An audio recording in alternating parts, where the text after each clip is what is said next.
ஒரு ஊரில் ஒரு வாலிபன் இருந்தான். அந்த வாலிபனுக்கு அம்மா அப்பா யாருமே இல்லை. அவன் ஒரு ஆசிரமத்தில் வளர்ந்து பெரியவனாக வளர்ந்து நல்ல வேலைக்கெல்லாம் போகவும் ஆரம்பிச்சிட்டான். அம்மா அப்பாலாம் யாரும் இல்லாததுனால அவனை யாரும் கல்யாணம் பண்ணிக்கிறதுக்கு வரல. யாரை கேட்டாலும் அவனோட அம்மா அப்பா யாருன்னு கேட்டால் அவனுக்கு என்ன தெரியும் பாவம். அவன் சின்ன குழந்தையிலேருந்து அம்மா அப்பா இல்லாமல் தான் வளர்றான். இது அவனுக்கு ஒரு பெரிய குறையாகவே இருந்துட்டு இருந்தது. அப்போ அந்த ஊருக்கு ஒரு முனிவர், ரொம்ப தூரத்தில் இருக்கிற ஊருக்கு ஒரு முனிவர் வந்திருக்கார். அந்த முனிவர்கிட்ட போனாக்க ஏதாவது நல்லது கிடைக்கும், இவனுக்கு கல்யாணம் ஆகிறதுக்கு எதனா வழி பிறக்கும் அப்படின்னு அவனோட நண்பர்கள்லாம் சொன்னான். இதை கேட்டு அந்த வாலிபன் என்ன பண்ணான், ஊருக்கு கிளம்பினான். அந்த காலத்துலலாம் ஊருக்கு போகிறது அப்படின்னாக்கா வெறும் பஸ்ஸு ட்ரெயின் ஏறி கிடுகிடுன்னு போக முடியாது. சாத்து மூட்டையெல்லாம் எடுத்துட்டு தண்ணி எல்லாத்தையும் எடுத்துட்டு ஒரு ஊராக நடந்து தான் போகணும். அதாவது அந்த ஊரில் முனிவர் இருக்கிற ஊருக்கு போகிறதுனா ஒரு 4 நாளாக தான் ஆகும். நடுவில் மரங்கிறம் இருக்கிற இடத்துல உட்காந்து கொஞ்சம் இலைப்பாரிக்கணும், சாப்பிட்டுக்கணும், அந்த குளத்தில் இறங்கி குளிச்சுக்கணும், கொஞ்சம் ஓய்வு எடுத்துக்கணும், காடு மலை எல்லாம் தாண்டி போகணும். இந்த மாதிரி தான் அந்த காலத்துலலாம் வழி பயணம் அப்படிங்கிறது இருந்தது. இந்த வாலிபன் சரின்னு சொல்லிட்டு அந்த முனிவரை போய் பார்த்தா நம்மளுக்கு ஏதாவது ஒரு மன நிம்மதி கிடைக்கும் அப்படின்னு நினச்சான். சரின்ட்டு அவன் ஏதோ கைக்கு ஏதோ டிஃபனெல்லாம் எடுத்துட்டு ஏதோ சாத்து மூட்டை தண்ணி கண்ணி எல்லாம் எடுத்துன்னு அவன் பயணத்தை தொடர்ந்தான். இப்படியே நடந்து போயிட்டே இருந்தான். ஒரு ஊரை தாண்டி 2வது ஊருக்கு போகிற சமயத்தில் அங்கே ஒரு வயசான ஒரு தாத்தாவும் பாட்டியும் வந்துட்டு இருந்தா. அந்த தாத்தாவால் நடக்கவே முடியல. அந்த தாத்தா ரொம்ப கஷ்டப்பட்டு நடந்துட்டு இருந்தார். அந்த பாட்டி அவரை ரொம்ப கைத்தாங்கலாம் ஆட்சி இருந்தா. அதை பார்த்த உடனே இவனுக்கு ரொம்ப மனசு இறக்கமாக ஆச்சு. ஓடி போய் அந்த தாத்தாவை பிடிச்சிருந்தான் கீழே விழாமல். பாட்டி என்னாச்சு தாத்தாக்கு? இவருக்கு உடம்பு முடியல அப்படின்னு சொன்னான். சாப்பிட்டங்களா கேட்டான். இல்லைப்பா அப்படின்னு சொன்னேன். நான் தாத்தாக்கு என் கையில் இருக்கிற சாப்பாடை கொடுக்குறேன் அப்படின்னு சொல்லிட்டு அவன் கையில் இருக்கிற சாப்பாடை தாத்தா பாட்டிக்கும் 3/4 பாகம் எடுத்து கொடுத்துட்டான். அவள் சந்தோஷமாக சாப்பிட்டுட்டு, அப்பா நீ யாரோ என்னமோ தெரியாது, நீ இவ்வளவு நல்லவனாக இருக்க, உனக்கு என்ன வேணும் போல இருக்கோ அது உனக்கு நல்லபடியாக நடக்கட்டும் கிடைக்கட்டும் அப்படின்னு மனசார வாழ்த்தினான். அப்போ அவன் சொன்னான், எனக்கு அப்பா அம்மாவே யாருன்னு தெரியாது, நான் பிறந்தத்துலேருந்து ஒரு ஆசிரமத்தில் தான் வளர்கிறேன். இப்போ நான் வாலிப வயசில் வந்திருக்கேன். ஆனால் எனக்கு கல்யாணம் பண்ணி வைக்கிறதுக்கு யாரும் இல்லை. யாராவது கல்யாணம் பண்ணிக்கலாம் அப்படின்னு வந்தால் கூட உன்னோட அப்பா அம்மா யாருன்னு முதல் கேள்வி கேட்குறா. எனக்கு என்ன பதில் சொல்கிறதுன்னு தெரியல. அப்புறம் அவெல்லாம் போயிடுறா. இது எனக்கு ரொம்ப வருத்தமாக இருக்குது. அதனால் நான் ஒரு முனிவரை பார்க்கறதுக்கோசரம் தான் நான் இப்போ போயின்ட்டுருக்கேன். அந்த முனிவர்கிட்ட உங்களுக்கு ஏதானு கேட்கட்டுமா? உங்களுக்கு இந்த தாத்தாக்கு உடம்பு நல்லா ஆகணும்னு கேட்கட்டுமா அப்படின்னு கேட்குறான். என்னப்பா உன்னுடைய குணம், நல்ல குணம், சுயநலம் இல்லாத எவ்வளோ நல்ல பிள்ளையாக இருக்க. யார் பெற்ற பிள்ளையாக இருந்தாலும் நீ ரொம்ப நல்ல பிள்ளைப்பா. சரி எங்களுக்கோசமே கேட்டுட்டு வாங்க. இவருக்கு உடம்பு நல்லா தாவளையாகிடுத்துன்னா அது போகும், இவரால் நடக்க முடிஞ்சுடுத்துன்னா அது போகும் அப்படின்னு சொல்லுவா. சரி அப்படின்னு சொல்லிட்டு போயிட்டே இருக்கான். இப்படி போயிட்டே இருக்குது. 2வது ஊர் முடிகிற சமயத்தில் அந்த இடத்துல என்ன ஆகுது அப்படின்னாக்கா, அங்கே ஒரு வயசான பாட்டிம்மா, ஒரு கண் தெரியாத வாய் பேச முடியாத ஒரு பொண்ணு,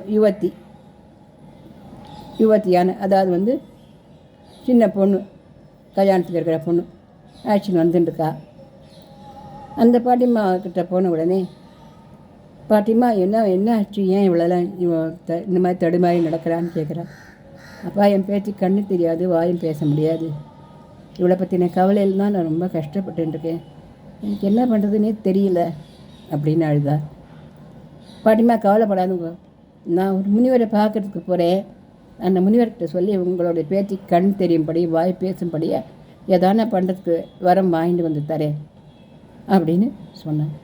நீங்களும் என்னோட வரங்களா கேட்டா. என்னால் அவ்வளோ தூரம் வர முடியாதுப்பா. பரவாயில்ல, நான் போய் நான் என்ன பண்ணலாம் நான் கேட்டு வந்து உங்களுக்கு சொல்கிறேன். யார் பற்ற பிள்ளையப்பா, இவ்வளோ நல்லவனாக இருக்கியே அப்படின்னு சொல்லிட்டு நீ நன்னா இருக்கணும் அப்படின்னு ஆசீர்வாதம் பண்ணான். இந்த பிள்ளை, இந்த வாலிபன் நடந்து போயிட்டே இருந்தான். ரொம்ப தூரம் போன உடனே அங்கே முனிவர் உடைய ஆசிரமம் வந்தது. அங்கே பார்த்தா எக்கச்சக்கமான ஒரே கும்பல் கூட்டம். அங்கே இருக்கிறவளாம் என்ன பேசிட்டான்னா, எல்லோரும் 2 வரம் தான் கேட்கலாம், அதுக்கு மேலே கேட்டால் இந்த முனிவர் பதில் சொல்ல மாட்டார், 2 வரம் தான் கொடுப்பார் அப்படின்னு சொல்லிட்டார்.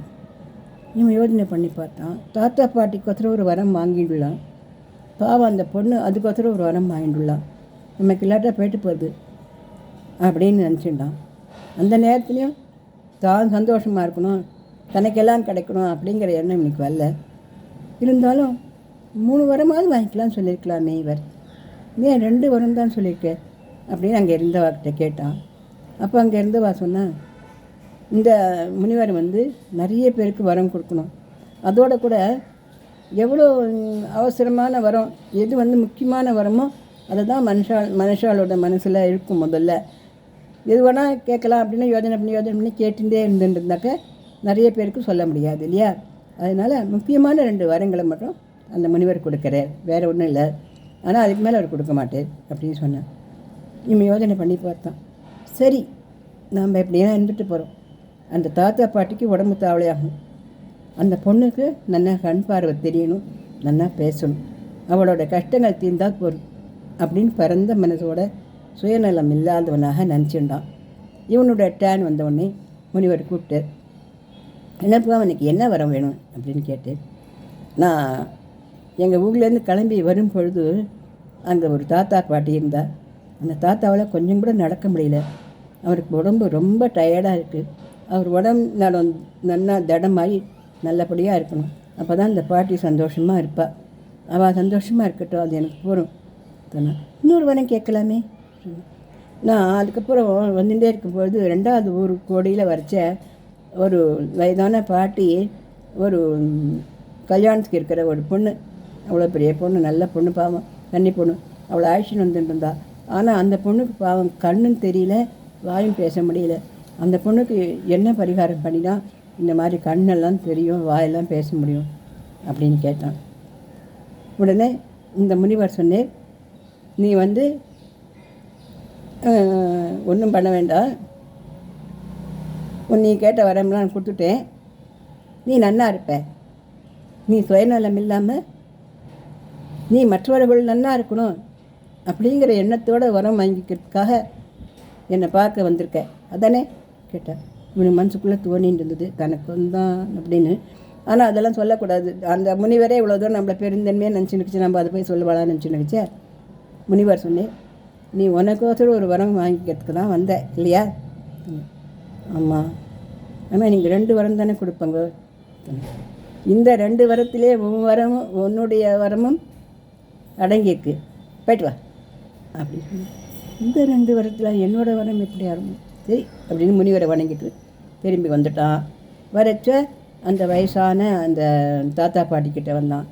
வயசான தாத்தா பாட்டிக்கிட்ட இந்த மாதிரிக்கா அவங்களுக்கு நல்லா நடக்க முடியும், அந்த வரம் வாங்கிட்டு வந்துட்டேன், தாத்தா கூட நல்லா ஹெல்த்தாக இருக்கும் அப்படின்னு சொன்னால் உடனே அவன் நல்லா தெம்பாக எழுந்து நடக்க ஆரம்பிச்சு. பாட்டியும் சந்தோஷப்பட்டா.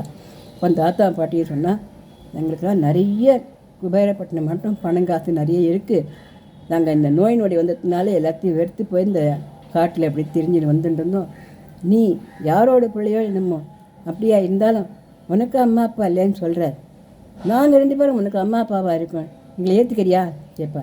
கண்டிப்பாம்மா, அப்பா அம்மாவா எனக்கு யாராவது வேணுன்றது தான் நான் ஆசைப்பட்டு இருக்கிறதே, என்னோட பெரிய ஆசையாக தானே, கண்டிப்பாக உங்களுக்கு நான் எங்கள் அப்பா அம்மாவை ஏற்றுக்கிறேன் அப்படின்னு சொன்னேன். என்னோடய சொத்து சுகம் பணம் காசு எல்லாம் அவனுக்கு கொடுக்குறேன்ப்பா சொன்னேன். அதெல்லாம் வேண்டாம், நீங்கள் என்ன மகனாக ஏற்றுண்டா போகிறோம் சொன்னேன். அப்படிலாம் இல்லை, அது எல்லாம் தரோம் உனக்கு, நீ சுயநலம் இல்லாத எவ்வளோ நல்லவனாக இருக்கியே, இப்படிப்பட்ட ஒரு பிள்ளைய எங்களுக்கு கொடுக்கறதுக்கு தான் கடவுள் என்ன எங்களை கால் வலியோடு இந்த மாதிரி சோதனை பண்ணிட்டு போல இருக்குது அப்படின்னு சொல்லி மகனாக ஏற்றுண்டா. அப்புறம் அந்த 2வது ஊருக்கு போச்ச இந்த வாய் பேச முடியாத பொண்ணு, கண் தெரிய முடியாத பொண்ணு இருக்குச்சு.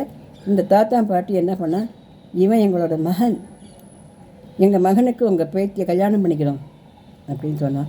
இல்லையே, இவளுக்கு பேசவும் முடியாது, கண்ணுன்னு தெரியாதே அப்படின்னு அவள் தயங்கினான் அந்த பாட்டி. இவன் சொன்னான், பரவாயில்லம்மா, கடவுளுடைய விருப்பம் அதுவாக இருந்தால் நான் அந்த பொண்ணை கல்யாணம் பண்ணிக்கிறேன் அப்படின்னு சொல்லி அவளை கல்யாணம் பண்ணினான். கல்யாணம் பண்ண அடுத்த நிமிஷமே அந்த பொண்ணு நல்லா கண் பார்வைன்னு தெரிஞ்சுது, நல்லா பேசவும் ஆரம்பிச்சுட்டா. அப்போ அந்த முனிவர் அங்கே வந்து சொன்னேன், சுயநலம் இல்லாத நீ உன்னுடைய கஷ்டங்கள் இருந்த போதிலும் மற்றவாளுக்கோசரம் நீ வரம் கேட்ட, உனக்காக வரம் கேட்கல இல்லையா? அந்த நல்ல குணத்துக்கு தான் உனக்கு நான் அந்த பொண்ணுக்கு கண்களையும் வாய் பேசுதலையும் கொடுத்தேன். அந்த தாத்தாக்கு நல்ல திடமான உடம்பு நிலையும் கொடுத்தேன். உன்னை பணமும் காசும் சீரும் செலுத்தியுமா உன்னை நான் வச்சுருக்கேன். நீ சந்தோஷமாக உன்னோட கல்யாணத்தை பண்ணிக்கோ. எல்லா முன்னாலேயும் இது என்னோட அம்மா, என்னோட அப்பா, என்னோட மனைவின்னு மகிழ்ச்சியாக வாழு அப்படின்னு வந்து ஆசீர்வாதம் பண்ணினார்.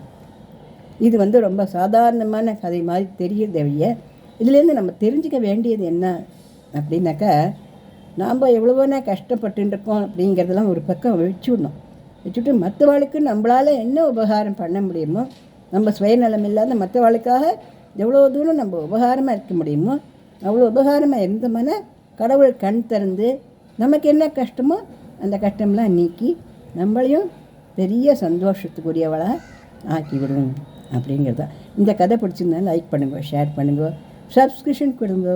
நன்றி.